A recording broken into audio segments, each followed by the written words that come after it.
Hi friends, this reflection is for the 6th Sunday of Easter. So we continue to dissect the Acts of the Apostles, which chronicalizes the early church, especially following the events of the resurrection and Jesus' ascension. Now what we see here is that Cornelius was once a Roman soldier, but eventually he would actually convert, become one of the early Christians. And the moment that he sees St. Peter is that he falls at his feet. Not because of Peter's natural goodness, but because Jesus had chosen and appointed Peter to bear fruit. In other words, Peter was chosen. He was given a special mission. If you may recall in the Gospel of Matthew, Jesus said to Peter, "Amen, Peter, I will build the church upon this rock." And that was him. The Catholic Church was built upon him. After all, his name does mean rock, right? And that's his favorite type of music. And of course, St. Peter was ready to rock the world. Sorry, Queen. But what happens here is that, as we are reminded in the Psalm for this Sunday,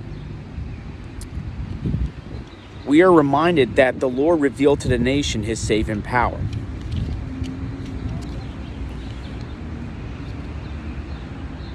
In the sight of the nations revealed his justice. He remembered his kindness and his faithfulness towards the house of Israel. Sing joy to the Lord, all you lands. Break into song, sing praise. His right hand has won victory, his holy arm.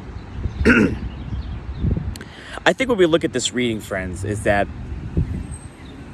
what we see here is that Peter was given a commission to love. And he showed that to others. Now, it's not like you're going around hugging and kissing people and everything like that.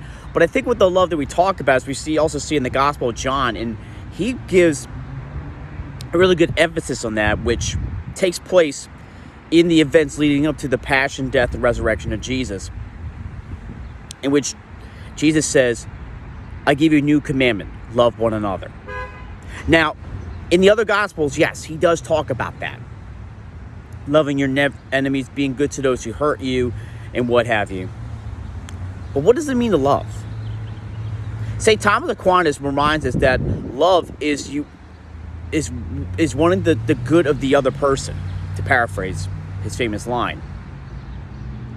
Even St. Paul gives us what the definition of love is in Corinthians, which is commonly chosen for wedding masses.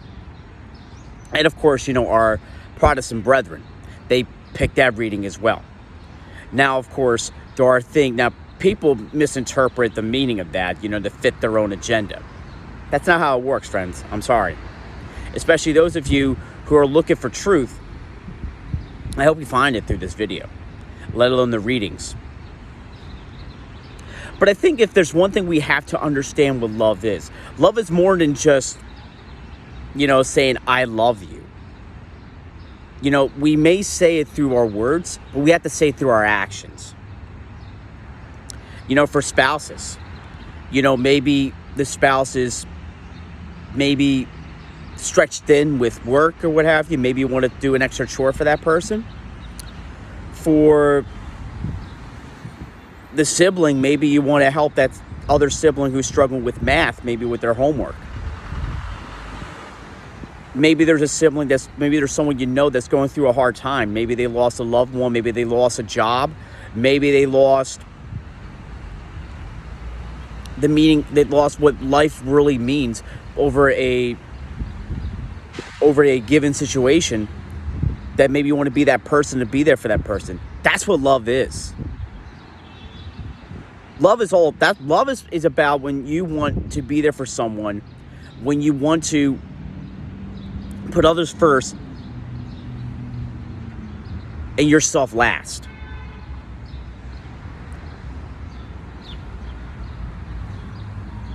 Love is not perversion. Unfortunately, people keep using it's overused. Let's face it. Love is overused in our society today, friends, especially, with the LGBT community. Love your abortion worker who murders the unborn children. Love this, love that.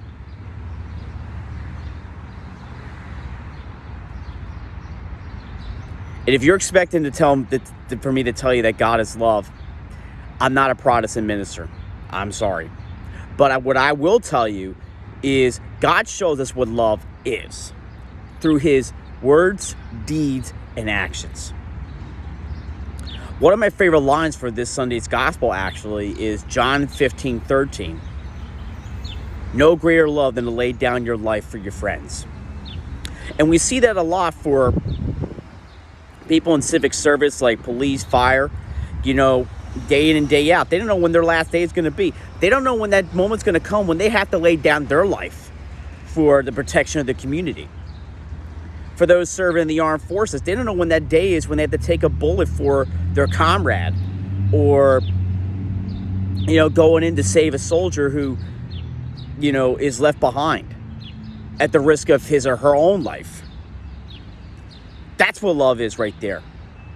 And far too often in the greatest nation of the world, even though it's sick from the inside, there are still people fighting for its Christian values. There are men and women who are willing to lay down their lives for not just for their family, but for something that is greater than themselves. That's what Jesus did when he hung on the cross. His ministry may have lasted 3 years, but those were probably the best years of his life.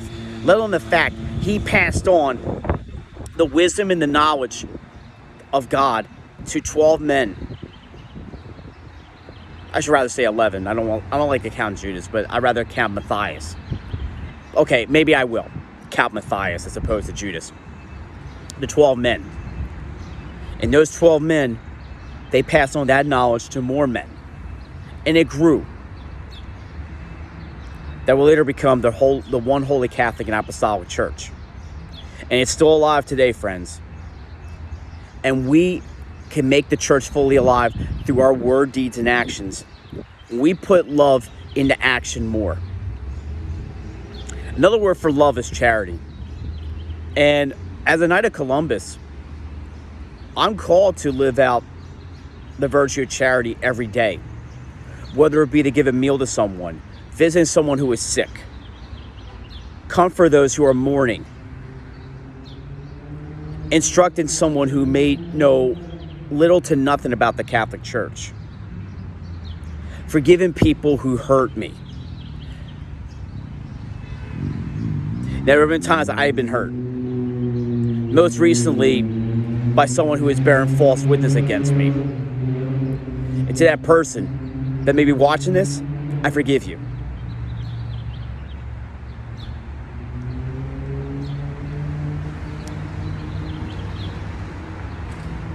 In turn, there may be people I have hurted. When we were kids, when we were growing up. I'm sorry. I think one of the first things that we need, let me rephrase this. You cannot love without mercy. Jesus shows us that love cannot be shown unless you're willing to show mercy first. Those are the two important virtues that must come together. Love and mercy.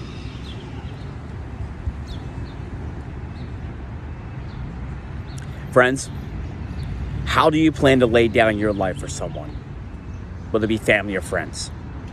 How do you plan to love your enemies? How do you plan to love every person that is around you? Those are some of the questions you must ponder.